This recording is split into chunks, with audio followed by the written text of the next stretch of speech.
people are always like, how are you so optimistic? How do you stay so positive?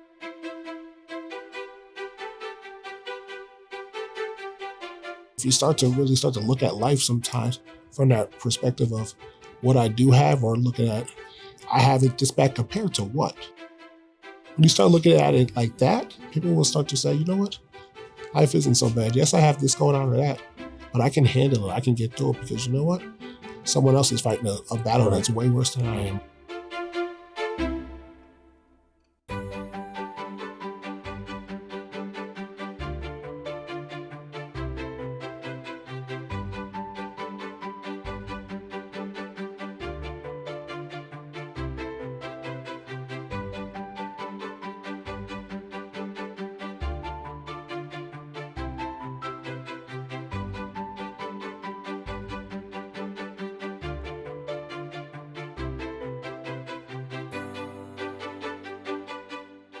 It is a pleasure. I'm just going to start right there. You have had an impact that's far beyond Rutgers, of course. We've just met a few months ago on Zoom, but I met you years ago. I met you years ago, of course, in the really difficult moment in MetLife Stadium, watching the replays. And then I came to know you better over the different opportunities you've had to tell your story since that are just nothing short of inspirational, bring tears to the eyes. When I thought about how do I discover Rutgers? I mean, I've spent the year living in isolation like everybody else, hoping that this pandemic will be in our past as soon as possible. I wanted to meet the Rutgers family. And for me, I'm like, well, I need to meet Eric in person because I was inspired before I came to Rutgers. I was inspired after our Zoom conversation. So I want to thank you for joining me for this series as we get to explore Rutgers. Absolutely. Rutgers family, that's what we stand by. Whether if you graduated in 1975 or in 2015, doesn't really matter. We always go by Rutgers family, and it's an honor to be doing this interview with you today and share a little bit about my story about you. I want to find out from you what are the things that I need to know about Rutgers, the places I need to go, the things that are important to your experience. Things are always changing in a university. I know that. But why don't you tell me a bit about your great Rutgers experiences and what it means to you in so many ways? Some of the coolest things actually I learned from being on this campus is every time I went to a different campus or a class on my schedule, I saw different people every time. It wasn't the same people every single time. It was so diverse and mixed up. And I kind of like that because you get to see just the way that college students are living their life. Going from Bush campus sometimes when we were living here, we were isolated in certain areas, so we didn't get to see as much. You get to College Avenue, and there's just so much going on and so many people. And then you go over to Cook and Douglas, and you're kind of like in a farmland. Yeah. It was pretty nice. And you get the city life, a little isolated life, a little farm life. And I think that's what's so cool and unique about Rutgers University, because you can get all different types of areas all in one. And you get to live a little bit of an experience of everything. But it's been so strange for me and my family because all of these campuses, all of these micro communities have been really quiet this year. And so my own staff laughs at me because I live just a couple from my house to the campus office is maybe a mile and a half. And I know from experience, I can put on a Spotify song and in 3 minutes and 45 seconds, door to door. And they said, that is not a 3 minute and 45 second drive. That is like a 10 or 15 minute drive. So I don't even know what it's like to be on Rutgers campus when it's alive and when it's full of energy. And so, Bush, Livingston, Cook, Douglas, College Avenue, they've all sort of felt sort of similar as far as energy. But hearing you talk about the different textures to each of the campuses is getting me excited all over again. Because this is the rumor I've heard about Rutgers is full of energy, all this kind of diversity. During the basketball season, it's a lot lively and everyone's excited. Oh, yes, yeah. You get excited for the men's and women's basketball teams. Then during the football season, Bush campus and the tailgates around there, oh my God. Tell you what, driving in, it's some of the coolest stuff that you get to see. And then all year round, the College Ave is just a place where you want to be, you need to be. It's just like a college experience. Yeah. And like I said, Cook and Douglas, for me, it was you want to talk about traffic. I remember that coming from Bush and over to Cook Douglas. It took a little bit of a while to get there, but I never really complained, just had to go there, and you get like more of a historic feel there because Right. Cook Douglases have some of the older buildings there, and it just makes you feel the history of Rutgers and Right. how long it's actually been here. I have to tell you a funny story. I'm coming in, there was a lot of attention paid to the first, new president, the first Black president in Rutgers history. And I took that, breaking that sort of glass ceiling variant as an important honor, also as an important duty. And part of me was celebratory kind of feeling. And so when we pulled up to the house for the first time, I haven't told anybody this before, we drove past the stadium and I saw 52 up at the top of the stadium. And I'm like, how do they know my college number?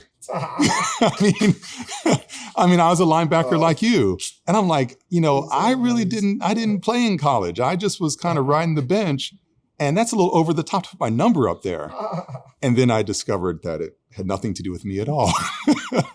So, but it's an honor it's an honor, and it's the only number I just learned that's been retired at Rutgers. And I just wonder if you could share a bit about the meaning of, participating in this kind of activity. And we know it didn't turn out the way any of us would have wanted it to, but there is something I found very powerful about being part of a team, being part of a larger idea. And I wonder if any of that relates to your experience with football. Just said that 52 being up in the stadium, it still makes my heart drop, that feeling like that is my number, hanging up in this stadium that is the birthplace of college football. You think about how many people have put on that jersey over the years. And I think the coolest part about having my number hanging up when you drive by Route 18 and things of that nature, someone gets to share a story about it to a child.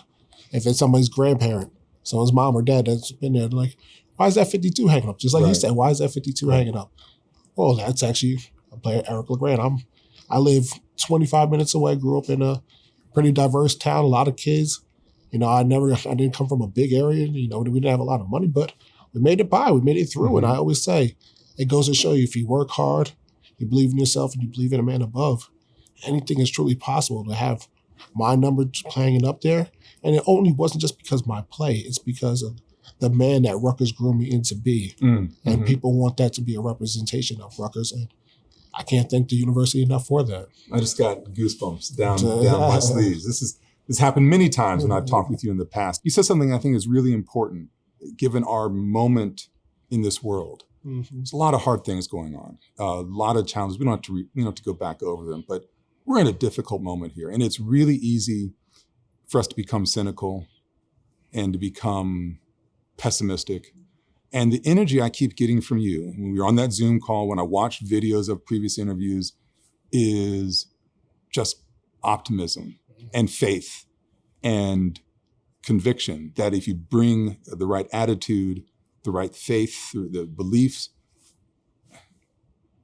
the world is yours, and I think the way in which you have just related the ability to connect that number on the stadium wall to a story, to you, and that you can turn all that around to tell another story about positive energy, belief systems. I mean, hats off to you. Hats off to your mother.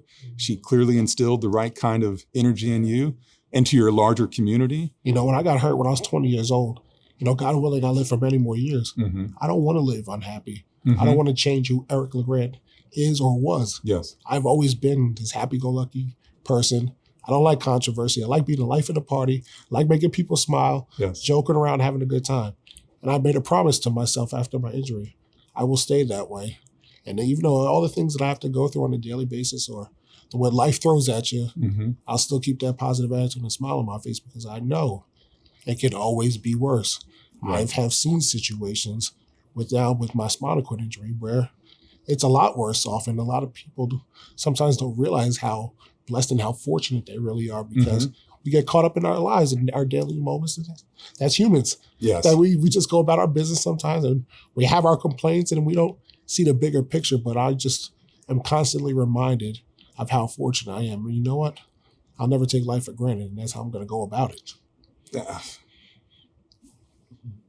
Bless you for that. I mean, that's really quite beautiful. And I'm going to walk away from this conversation with a deeper appreciation for the value of just an attitude and a worldview of like, things are possible. Even when things don't look possible, things are possible. I know that believe is an important part of your legacy, of your story. So I wonder if you can talk a bit about the word, the ethos of believe. Believe to me is you think about, okay, if I want to do something or if I have an idea, you have to believe in it and you have to believe in yourself.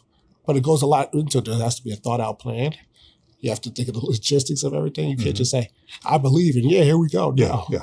There's a lot that goes into There's it, work hard behind work. it. Exactly. Yeah. So when people just say, I believe, okay, but you know what comes with that. Right. And it's funny because it goes back to high school. Above our locker room was the sign believe. And I always used to tap the EL on the way out to the field. Never told anybody. That was just my thing. Okay. I always tapped the EL. The summer before I got hurt, I actually shared that story with a friend of mine, John Nevins, from my hometown. And he's like, oh, yeah, that's pretty cool. He like, as you always used to the EL, no one really noticed it. I was like, yeah, something I did. When I got hurt, I remember Coach Shiano was looking for something. Like, we have to believe, like, Eric is going to be okay. He is a hard worker. He has great faith. It's going to be okay. We got to believe. My friend John shared that story with Coach Shiano, and they were like, whoa. The way the world works is sometimes crazy. Yeah. How things come into place. And the belief phenomenon took off, believe 52, and that's what everyone was saying. And the EL was highlighted, and it was something like it was kind of like meant to be. And that's why I would say that this happened to me for a reason. I mean, that, it just speaks to we're all on these journeys, right? It begins with our birth, but we don't know where it's going to, we don't, and it has an ending, but we don't know where in the middle we're going to end up. And I just think it's incredible that you have tapped into something that resonates with so many other people. Because I know you spend a lot of time on the road talking to people, trying to inspire them to become their best version of themselves. And I just think, you are a powerful Rutgers representative, and you spoke at commencement. I mean, you brought down the house on any number of occasions. And the way, to the extent that you can keep telling that story and have it not just be your story, but that story is about, the block R on your chest right now, the Rutgers family that has surrounded you. I think all of that is just a wonderful thing. And I'm just honored to be part of it. So I can learn from your belief. Well, I thank you for that, because it's not an easy job, but hey, it is who I am. What you see is what you get. Right. And I don't have to put on a front. That's the best part about it. Because people always like, how are you so optimistic? How do you stay so positive? I'm just like, this is who I am. This is me. And if you start to look at life sometimes from that perspective of what I do have, or looking at, I have it this back compared to what? Compared to what? Yes. When you start looking at it like that, life like that, people will start to say, you know what? Life isn't so bad. Yes, I have this going on or that, but I can handle it. I can get through it, because you know what? Someone else is fighting a battle that's way worse than I am right now. That's right. We'd like to hear about what Rutgers alumni are doing. So tell me, I know you're a motivational speaker. I know you are traveling around and changing people's lives, but there's more to Eric LeGrand than that. What else are you up to these days? Well, I started my entrepreneurship side of me that started to come out. And as I starting to see too, a lot of Rutgers people really like their coffee. And here I am. I started my coffee brand last year, LeGrand Coffee House, with the idea of bringing unity to the community with a daily cup of belief. As we saw everything. Bringing unity to the community with a daily cup of belief. It's My God, I just need a moment. It's taken off. My goodness. And the reason why I came up with that, because as I came up with the idea, okay, Eric, you're going to be selling coffee. How can you put your spin on it? So people can resonate with you. What do you do? Yes. Well, you bring people together. Yes. People get inspired when they're around you. They feel happy. They feel better about themselves. And they want to go out there and attack their goals. And with everything that was going on in the world, I'm like, we need a little bit of unity. So we have to bring the unity to the community with a daily cup of belief. So every time you take a sip of LeGrand coffee, I'm like, you know what? It's that daily affirmation saying, you know what? I'm going to be a better person today. Man, I haven't even had a sip of your coffee yet. And I'm ready to conquer things. and that's the thing. So it's not only like when you taste it, you're not like, oh, dang, I'm like, no. We got some good stuff now, President Holloway, I'll tell you.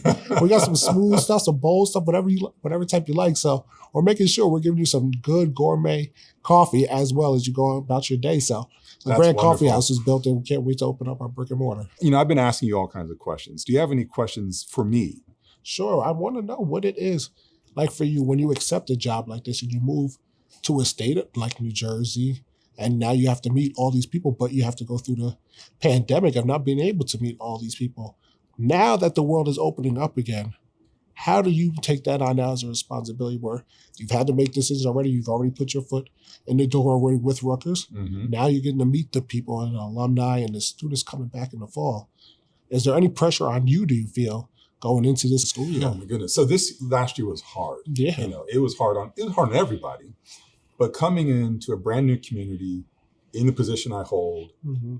when my support network is tiny and my emotional support network is living in Illinois, so our son can graduate high school, that makes it extra challenging. And I was hired to be an externally facing president, like going out and meeting the people, going to the brand new hot coffee shop that's inspiring the state and the nation, going out to meet legislators and donors.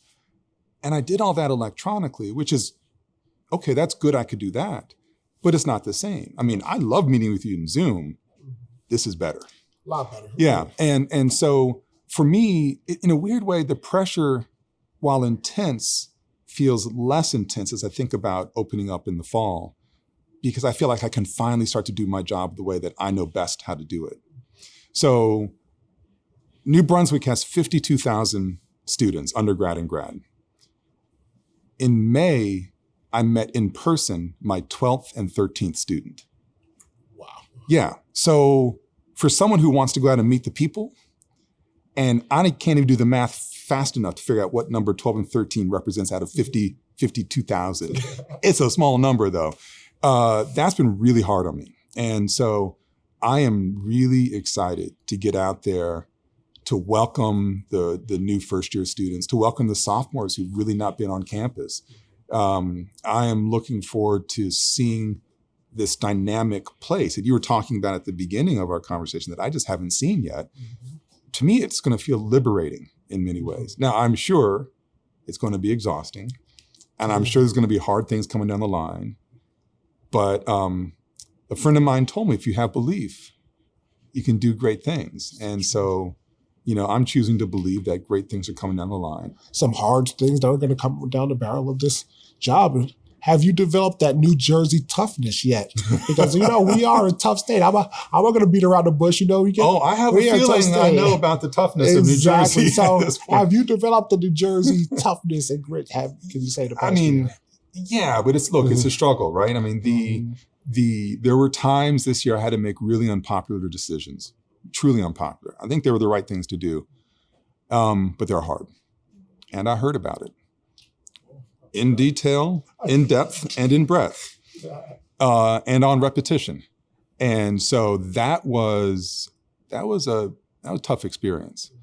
But that's part of it, that's part of the whole thing. And I wish it were different, but as Frederick Douglass says, and I'm paraphrasing loosely, you can't have crops without the thunderstorm. You got to go through these tough things if you want to do something really special. And I think special things are on the horizon. Eric, it has been a treat to be with you. I don't know when my feet are going to touch the ground, but it's going to be a while. But to hear your story, to hear your sense of how Rutgers shaped you, how Rutgers embraced you and has had your back in lots of different instances, has been great. But what I think is even really more inspiring is that you are doing such a good job telling your story of faith, in possibility, in community and opportunity.